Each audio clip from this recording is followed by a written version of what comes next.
And the former president of the Spanish Soccer Federation is in court today on sexual assault charges after kissing a player on the lips. Luis Rubiales kissed Jenni Hermoso on the lips during the award ceremony after Spain beat England to win the World Cup. Rubiales says the kiss was consensual, while Hermoso says it was not. Now, this comes as players in Spain's women's soccer league called off a strike after coming to an agreement to raise the minimum salary to 21,000 euros this season. I want to bring in ABC News contributor and USA Today columnist Christine Brennan for more on this. Christine, let's start with Rubiales and what's happening today. What's the latest on that, and what consequences could he face here? You know, Diane, he is in trouble. He has lost his job. He's lost his reputation. He deservedly so for the forced kiss, which could also be called sexual assault. Right now, the question would be, as they look at this, the prosecutors actually proceed with the case, would there potentially be some kind of prison time?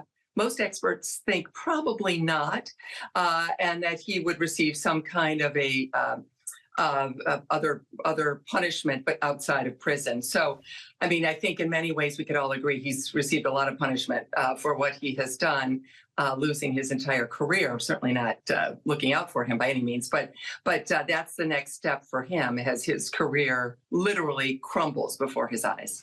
Christine, this is all happening against this backdrop of the wage debate. Both the Spanish and the U.S. teams are fighting for better wages. They both make just a fraction of what the respective men's league makes. So what does this say about women's sports, and where do you see this going from here? Yes, about 8 times less. The men's starting salary, this would be for the pro leagues, not the national team.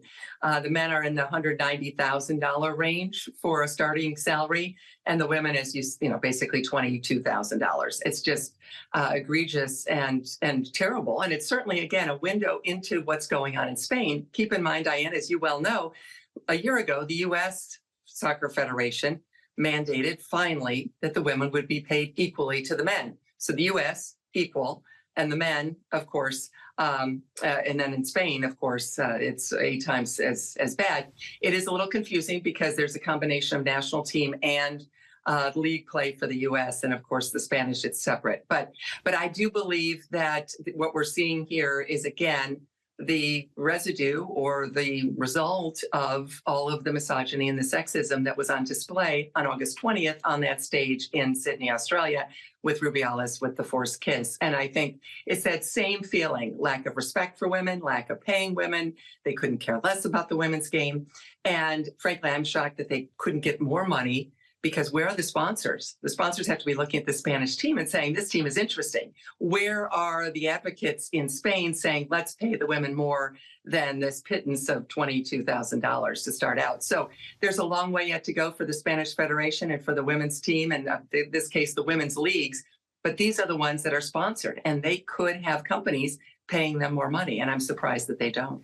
Christine, how much, if at all, do you think this incident with Luis Rubiales and Jenni Hermoso factors in to that conversation of not only the wages that these women are paid, but also the benefits that they're fighting for?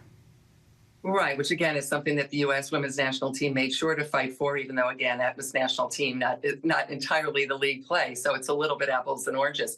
But without a doubt, if you are, well, in Spain, or frankly, Diane, anywhere in the world, and you're looking at this and seeing that the women are making more than 8 times less than the men for league play in Spain, and you, of course, know what happened a month ago, we all do, you have to make that connection.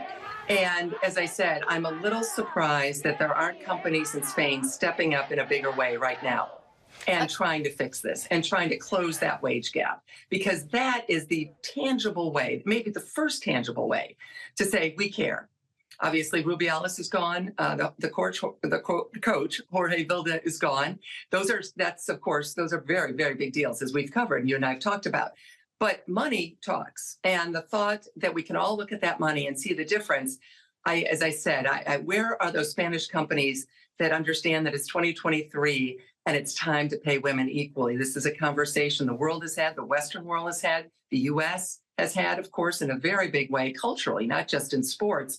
Where are those Spanish companies? Where is those Spanish leagues saying we've got to do better? So I'm glad that they did get a resolution, but it certainly cannot be satisfying to those players, and it shouldn't be satisfying, frankly, to any of us who are watching. All right, ABC News contributor, USA Today columnist Christine Brennan. Thanks, Christine. Thank you, Diane. Hi, everyone. George Stephanopoulos here. Thanks for checking out the ABC News YouTube channel. If you'd like to get more videos, show highlights, and watch live event coverage, click on the right over here to subscribe to our channel. And don't forget to download the ABC News app for breaking news alerts. Thanks for watching.